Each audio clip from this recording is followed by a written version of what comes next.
राधा साध्यं साधनं यस्य राधा मंत्रो राधा मंत्रदात्री च राधा सर्वं राधा जीवनं यस्य राधा राधा राधा वाचिकीं तस्य शेषम।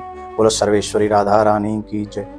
हम आपको आज राधाष्टमी के विषय में बताएंगे। आप बड़े ध्यान से इस प्रसंग को श्रवण करें, इस वीडियो को सुने और राधाष्टमी आने से पहले सभी लोगों को इसको शेयर कर दें। शौनकादिक ऋषियों ने एक बार सूत जी महाराज से एक प्रश्न किया कि संसार के घोर से घोर पापी व्यक्ति का कल्याण कौन से व्रत के करने से हो जाता है। तो सूत जी महाराज कहते हैं, जो प्रश्न आप कर रहे हो यही प्रश्न एक बार देवर्षि नारद ने ब्रह्मा जी से किया था। और ब्रह्मा जी ने कहा था, हे नारद, जो मनुष्य राधाष्टमी का व्रत करता है, जो शुक्ल पक्ष भादों के महीने में शुक्ल पक्ष की अष्टमी आती है, जिसे हम राधाष्टमी के नाम से जानते हैं, जो मनुष्य इस व्रत को करता है वो बड़े से बड़े पाप का नाश कर लेता है। आप जानते हैं इसका महत्व क्या है? कितना भी बड़ा ब्रह्म हत्या रहा हो, कितने भी बड़े उसने पाप किए हों, कोई भी संसार का ऐसा पाप नहीं है जिस पाप को करने के बाद अगर व्यक्ति राधाष्टमी का व्रत करे और उस पाप से वो मुक्त न हो जाए। इसमें एक प्रश्न ये और जुड़ा था कि जो चाहते हैं कि नित्य निवास गोलोक मिले, जो व्यक्ति संसार में मनुष्य बनकर आए हैं और वो चाहते हैं कि मरने के बाद दोबारा वापस इस पृथ्वी पर ना आया जाए, ऐसा कोई उपाय बताइए।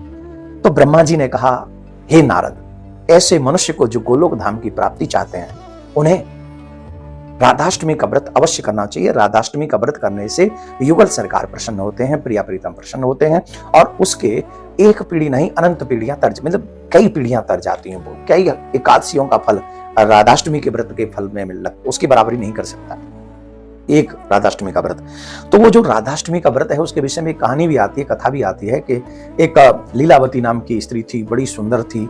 सुंदरता के कारण उससे अनेक पाप बन गए थे और पाप बनने के कारण वो स्त्री जब एक दिन नगर के बाहर गई तो वहां को संत महात्मा ऋषि मुनि राधाष्टमी का व्रत कर रहे थे। तो उन्होंने पूछ लिया, तो उन्होंने बता दिया। तो जब वो बताया तो बड़े बड़े पाप जब बताया कि इस व्रत से नष्ट हो जाते हैं, तो उस दिन उसने कुछ खाया नहीं था। आते समय उसको सर्प ने डस लिया, तो उसने मनी मनी संकल्प कर लिया था कि मैं व्रत करूंगी राधाष्टमी का, जिससे मेरे समस्त पाप नष्ट हो जाएं। उसने वो व्रत किया। सर्प के डसने से यमराज के दूत आए और वहीं यमराज के दूत जब लेके जाने लगे तो भगवान के दूत आ गए और उसे गोलोक ले गए। ये कहानी मैंने शॉर्ट में सुना दी आपको। जो व्यक्ति राधाष्टमी का व्रत रखता है वो कुल के कुल तार देता है अपने। जान के रहे वो तो अलग बात है, अनजाने में भी जो रह गया हो, ऐसी स्त्री का भी कल्याण हो गया।